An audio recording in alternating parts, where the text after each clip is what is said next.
Isang mapagpalang araw mga kaparehas, narito po tayo sa Barangay Bubulong Munti, San Ildefonso, Bulacan. Kasi makapanayan po natin ngayon ang butihing lingkod, Barangay Secretary. Dito po sa Barangay Bubulong Munti, San Ildefonso, Bulacan, na iginagalang Ma'am Regine Galvis. Ma'am, kumusta na po kayo? Ito ma'am, sa ngayon po okay po kami. Okay po ako bilang sekretary ng barangay. Aming barangay po ngayon simula nung si Kapitan ang naupo. Napakadami na po niyang legacy na itayo dito sa aming barangay. Nagliwanag, nagkaroon kami ng sariling barangay hall. Simula nung umupo si Kap. At madami pong proyekto. Tulad po ng mga gym na yan, daycare center. Meron din po siyang marami pa siyang plano. At yung aming barangay po isa sa mga na-awardan sa kalinisan, sa peace and order. Yun po, meron din po sa mga road clearing. Yun po. Talagang sikap po ay napakadami niyang nagagawang maganda ngayon sa aming barangay. Kasi katuwang po niya ang mga sanggunian, mga kagawad. Volunteer po namin, nakikiisa po silang lahat. Alright, Sa okay. mga proyekto po dito, mga aktibidad. Ano pa po ang karapat dapat pang i-priority sa Barangay Bubulong Munti para bilang sekretary at bilang lingkod ang isa sa mga ating mga punong barangay sa ating dito sa San Mga Isidro? proyekto Oo, po yun dapat. po. So ngayon po, ang nakikita ko pong proyekto na kulang po dito is yung daan. Okay May isa po. po kasing daan doon na talagang since naupo si Kap, all mataas na ano na po nilapitan po namin para mabuo po yung daan po na yun sa may palusong sa school. Talaga pong hindi pa siya maayos-ayos.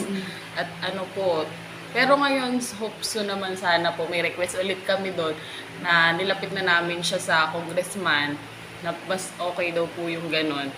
Baka next year, 2025 po, maanuhan na yon, magawa na siya na, maayos na siya, Opo. ma-approve na po yung Wow. resolution na yon.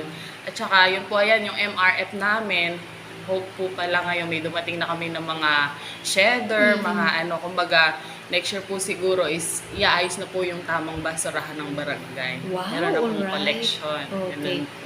Okay po.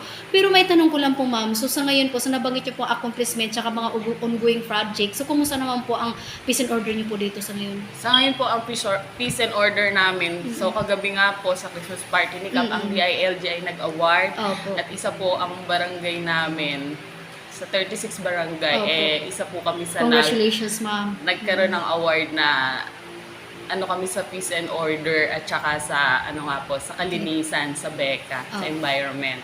Yan po yung award na naano namin. Opo. Pero kumusta naman po dito, ma'am, regarding nga po sa ating ano po? So Peace and matatawag po order. ba natin na peaceful po ang Yes barangay po. Bulong Munti? Yes po.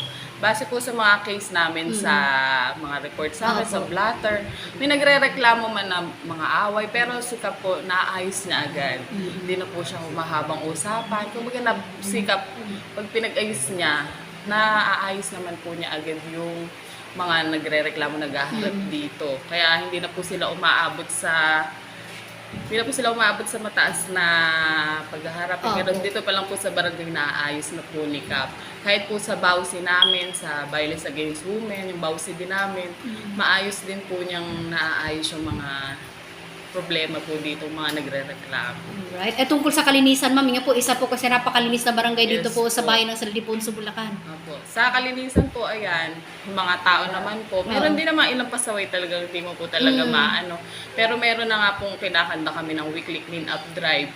Kaya maaga po namin nalilinis yung mga basurang nakikita namin na yung mga basura pong nakakalat, nalilinis naman po namin dahil every week po, meron po kaming clean-up drive Opo. na ginagawa. Ayan, tapos tuloy-tuloy po ang paghapot Yes ng ating po. basura dito, Yes ma'am. po. Kaya matatawag talaga natin na kumbaga, malinis na barangay sa Barangay Bubulong Munti. Kung nanonood po ngayon, ma'am, mga ating minamahal na mga kababayan dito po sa Barangay Bubulong Munti, ano po ang inyong panawagan para sa kanila? So, ito po sa mga aming kabarangay po. Una-una po, nagpapasalamat din naman po kami sa kanila at nakikiisa din naman po sila at may aktibidad dito sa ating barangay. Yun nga lang po, minsan po yung mga basura natin, medyo sisinupin. Tsaka po yung meron din po pala kaming mga ordinansa na aso itali, pakitali na lang din po yung pagtali po sa mga aso ating pong sundin para maiwasan po kasi yung sa ibang kabilang barangay po may namatay na din kasi sa rabies. Dito din sa amin meron na din. So yun lang po yung ano ko sa kanila, yung makiisa po tayo sa basura, Yung sa aso po, pasunod na lang po tayo na itali po natin itong mga alaga nating aso. Yun lamang po.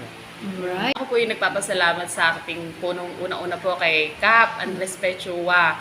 Maraming salamat po dahil kung hindi dahil sa kanya, wala po ako ngayon dito sa barangay para maglingkod po. At sa aking mga kasangguni po, nagpapasalamat din naman po ako sa kanila dahil tuwing may mga aktibidad, nakikiisa po sila para tulungan ako, para ma-achieve ko po yung mga award na nakakamit po natin. Yun po. Tsaka sa aking mga kabarangay po, Merry Christmas po sa inyong lahat. Maraming salamat din po dahil kayo po ay tumutulong sa amin, nakikiisa sa bawat aktibidad na ginagawa ng barangay upang isa tayo sa mga maging barangay na laging may karangalan. Yun lamang po. Maraming salamat at maligayang Pasko at manigong bagong taon po sa Barangay Bubulong Munti. Wow, alright. Okay, mga kaparehas, yun po ang mensahe ng ating butihing lingkod barangay secretary dito po sa Barangay Bubulong Munti sa Nagdipon, Bulacan. Mga nagara po mga kaparehas, Lay Castro po ng Parehas News. Ingat po kay ma'am, in your family. God bless us all. Merry Christmas po and Happy New Year.